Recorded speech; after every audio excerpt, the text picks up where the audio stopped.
All India मजलिस इत्तेहादुल मुस्लिमीन का ये सभा जो आप देख सकते हैं, लीडर जो है ऑल इंडिया मजलिस इत्तेहादुल मुस्लिमीन के बोल रहे हैं, नौमान नदवी बोल रहे हैं जो सेंट्रल यूपी अध्यक्ष, और लोगों का जुड़ाव देख सकते हैं, लगाव देख सकते हैं किस तरीके से ऑल इंडिया मजलिस इत्तेहादुल मुस्लिमीन से जो है वो लगा हुआ है। हम जिनको अपना रहनुमा और कायद समझते रहे, जिनको अपने लिए हम ये मानते रहे कि अपना कीमती वोट आओ सपा को दे दिया जाए, आओ बसपा को दे दिया जाए,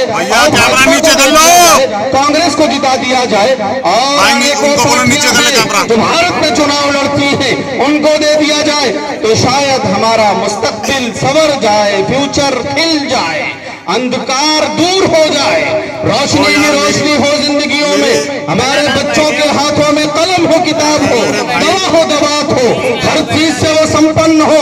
जिस तरह से एक नेता आता है आपके दरमियान, वो सिर्फ और सिर्फ आपसे ये कहता है कि हमें वोट दो वरना फला पार्टी आ जाएगी, लेकिन ये जो चुनाव है नगर निगम का, ये किसी पार्टी को जिताने हराने का नहीं है, ये आपको अपने आप को जिताने का है। विधानसभा चुनाव में हम आपके दरमियान आए, आपसे कहते रहे, पूरे प्रदेश का दौरा किया, मेरे कायद, मेरा लीडर, मेरा महबूब लीडर, लीडरों का लीडर, वो आपके दरमियान आया, उसने कहा कि लोगों होश में आ जाओ, तुम जिस पार्टी को जिताना चाहते हो, जिस सपाइयों को तुम विधानसभा में भेजना चाहते हो, वो नहीं जा सकते हैं, इसलिए कि जमीनी हकीकत हम जानते हैं। मजलिसी कहते रहे, बार बार कहते रहे, डंके की चोट पे कहते रहे कि सभा में कुव्वत नहीं है, सभा में ताकत नहीं है कि वो बीजेपी को हरा सके, लेकिन नहीं, कौम के कुछ लोग हैं जो हमेशा ये चाहते हैं कि उनकी कुर्सी बची रहे, उनकी चौधराहट बची रहे, उनकी जिंदगियां बची रहे, उनकी जेब और पेट का सवाल होता है। वो आपके दरमियान आते हैं,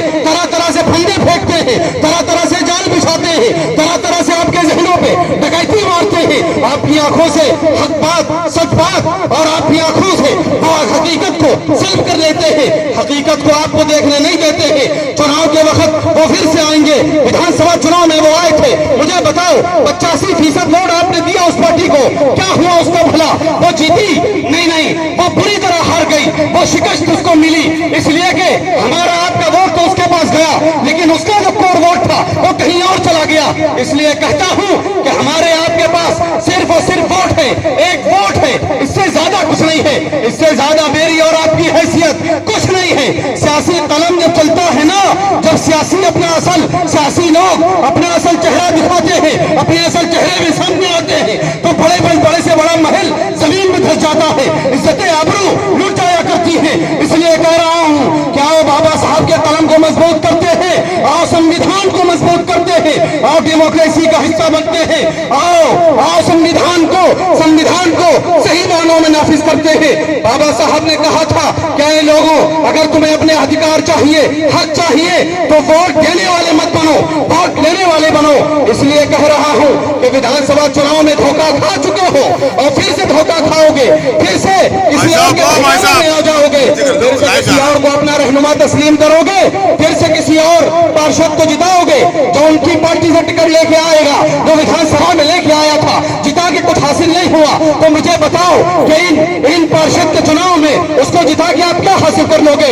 कुछ हासिल नहीं होगा, सिवाय नदामत के, सिवाय अफसरदगी के, सिवाय पशेमानी के, सिवाय शर्मिंदगी के, और कुछ हासिल नहीं होगा। इसलिए कह रहा हूं, तमाम समाज की अपनी पार्टियां हैं, जाटों की अपनी पार्टी है, यादवों की अपनी पार्टी है, दलितों की अपनी पार्टी है, कुर्मियों की अपनी पार्टी है, हिंदुओं की अपनी पार्टी है, भूमिहारों की अपनी पार्टी है, कश्यप की अपनी पार्टी है, इन तमाम समाज की अपनी पार्टी है, इनके राष्ट्रीय अध्यक्ष है, वो चुनाव लड़ते हैं, पूरे प्रदेश में जाते हैं, अपने समाज का उत्थान करते हैं। 22% हम और आप में, मुझे बताओ कि लीडर आपका कौन है? दिल पे हाथ रख के बताना कि आपका लीडर कौन है? बैरिस्टर जो यहाँ से हजारों किलोमीटर दूर रहता है, लेकिन आपके लिए रोता है, तड़पता है, बिलखता है, आपके लिए आवाज उठाता है। आज से 64 साल पहले उसके दादा मोहतरम ने, अब्दुल वाहिद ओवैसी, जो मौलवी थे, कुरान जानते थे, जो एजुकेटेड थे, वकील थे, संविधान भी जानते थे, उन्होंने मजलिस की बुनियाद डाली आज से 60 साल पहले। क्यों? किस लिए? उनको मालूम था कि भारत का भविष्य कहां जाने वाला है, भारत का मुस्तकबिल कहां जाने वाला है, भारत की डेमोक्रेसी कौन से गुल खिलाने वाली है, उसको मालूम था। वो देख रहा था कि सामने कौन कौन सी पार्टियां हैं, लेकिन वो खड़ा हुआ अपनी ताकत के साथ। शर्मिंदगी और नदामत में मेरा सर झुका चला जा रहा था, लेकिन क्या करता कि हार दी थी उसको तुमने, करारी हार दी थी। जिसको तुमने पटल पे बिठाया, 85% वोट दिया। मुझे बताओ कि वो कहां है और तुम कहां हो। तुम्हारे लिए लड़ता है, तुम्हारे लिए रोता है, बिलखता है, तुम्हारे लिए वो रातों में सजदे करता है। इंसानियत के लिए वो अपने आप को वक्त किए हुए है, भारत की जमहूरियत के लिए अपने आप को वो वक्त किए हुए है, मरती हुई इंसानियत के लिए अपने आप को वो फारिग किए हुए है।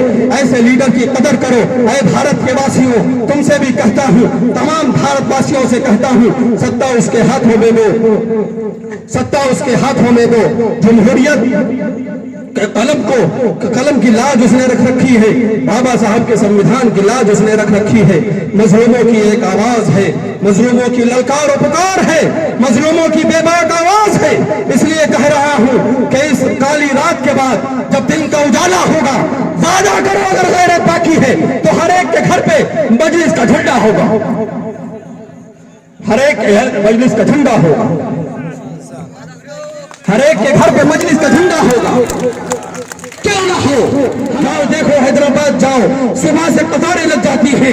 उस कतारों में सुबह 8 बजे से मेरा लीडर कुर्सी लगा के बैठ जाता है, 4 घंटा रोजाना बैठता है। बड़े बड़े लोग आते हैं, गरीब गुरबा आते हैं, रिक्शे वाले खांचे वाले भी आते हैं। वो सबकी तकलीफ सुनता है, सबकी परेशानियां सुनता है, सबकी परेशानियों को नोट करता है, हर एक के मसले को हल करता है। वहां धर्म नहीं देखा जाता, वहां सिर्फ ये देखा जाता है कि हाँ ये भारतीय है, जो भारतीय है वो सर्वोपरि हमारे लिए। हम गंगा और जमुना को नहीं बांटते हैं, गंगा और जमुना बांटने की सकत हम में नहीं है। गंगा और जमुना इलाहाबाद के संगम में जाकर के एक दूसरे की गोद में खेलती हैं। गंगा और जमुना को कोई नहीं बांट सकता। मस्जिदों से अजानें आती रहेंगी, मंदिरों से घंटियों की आवाजें, शिवालों से आवाजें आती रहेंगी। बगैर भेदभाव के सबके लिए बेहतर से बेहतर इंतजाम करेगी मजलिस इत्तेहादुल मुस्लिमीन। भारत को रोशन करेगी, भारत को सोने की चिड़िया फिर से बनाएगी, भारत को हर हाल में एक पटल पे लेके आएगी। इज्जतें पामाल कर दी गई। किसी ने कहा कि रिजर्वेशन देंगे, किसी ने कहा कि हम तुम्हारी मस्जिदों को महफूज कर देंगे, किसी ने कहा कि हम तुमको फला फला मंत्रालय देंगे। लेकिन हमारी कौम से कुछ नेता निकलते हैं, उनके पास जाते हैं, उनसे पैक्ट और मुआहदा करते हैं, आपके वोटों का, आपके फ्यूचर का, आपके भविष्य का, आने वाली नस्लों का उनसे सौदा वो करते हैं। इसलिए कह रहा हूं कि ऐसे लोगों को पहचान लो और उनसे कहो कि जब वोट हमारा तो नेता भी हमारी पार्टी का अपना ही होगा।